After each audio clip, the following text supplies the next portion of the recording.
support for many years, a multi-year program. So I think I'll be careful going into the specific announcement. I think some allies actually will tell you what they have announced in the meeting, but I will leave it to them to announce the numbers they have announced in the meetings today. Okay.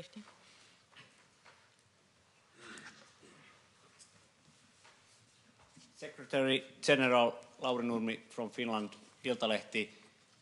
Could you please describe what is the secret of Article 5?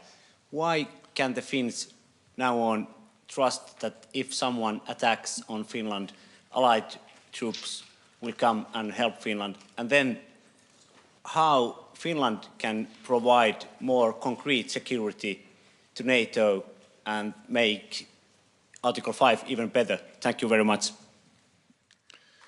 NATO's core task is to prevent war, is to preserve peace, is to prevent conflict. And the way we do that is to make it absolutely clear that if any ally is attacked, the whole alliance will come and assist and support. Because we regard an attack on one ally as an attack on all allies, based on the principle one for all for one. And this has preserved peace, prevented conflict throughout decades for NATO allies, and we will continue to do so by standing together. Because as long as any potential adversary knows that the whole alliance will react, that an attack on one will be regarded as an attack on all, then there will be no military attack on NATO allies. And of course, when Finland now is a full member of NATO, then you are covered by this guarantee. Which is a way to preserve peace, to prevent conflict, to prevent armed attacks.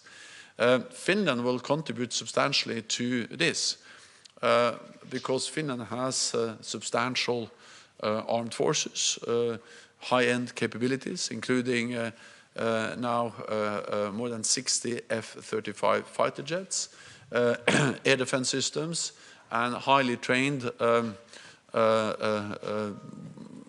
well-equipped troops and also air and naval forces. So this combined with your second-to-none experience, knowledge, expertise on resilience, strong democratic institutions, and of course also the fact that you have a capable defense industry, all of that contributes to the strength of NATO. And let me add that if you look at the map, we all also realize that just the fact that Finland is located where it is extremely important for the High North, for the Nordic countries, and for the Baltic countries, in addition to NATO as a whole. Okay. Hromadske, Ukraine, lady in green. Thank you. Hromadske Radio, Angela Bubilak. Ukraine, which is currently defend itself and all Europe in a bloody war against Russian aggressor, expects that NATO will extend an invitation for Ukraine to join the alliance at the July summit in Vilnius. At what stage is this discussion within the alliance? And I have the second question. Secretary General, do NATO countries plan to increase the supply of ammunition to Ukraine and needs, and when? NATO allies and partners are increasing the supply of ammunition to Ukraine. We have done that actually for several weeks and months because not least through the US-led contact group for Ukraine. We are in close consultations with Ukraine constantly, and Ukraine share with us their needs, and it has been obvious for a long time that this has now become a war or attrition, which is a battle of logistics, meaning that there is a constant need for more ammunition, more supplies, more enablers for the different capabilities that Ukraine has. And therefore it has been a big focus on the need to step up not only the supply of ammunition to Ukraine, but also the production. We have worked with the industry, we are in close contact with the European Union, we are revising the NATO guidelines for battle-decisive ammunitions to ensure that allies can replenish their stocks, because so far most of the ammunition that has been delivered to Ukraine has come from reducing our own stocks. In the long run, that doesn't work. So now we are also ramping up production to replenish our own stocks and to continue to provide ammunition to Ukraine. And of course, for Ukraine to launch offensive operations, to continue to retake territory, land, to liberate more of the occupied land, then of course Ukraine needs significant amounts of ammunition for their artillery systems, for the battle tanks, for the air defense systems, and for all the different weapon systems that allies have provided. So this was an issue discussed today. It's an ongoing dialogue with Ukraine. Then NATO's position on membership is unchanged. Ukraine will become a member of the alliance. This has been stated again and again at NATO summits. At the same time, we all realize that to make any meaningful progress on this issue, the first step is to ensure that Ukraine prevails as a sovereign, independent nation. And that's the reason why NATO allies and partners are providing unprecedented level of support and will continue to do so, and why we are also in constant close contact with the Ukrainians and also providing training. And allies made those announcements today about additional support to Ukraine to ensure that Ukraine prevails as a sovereign independent state, which is a precondition for any meaningful discussion about future membership. Swedish radio, gentleman there. Yeah, thanks.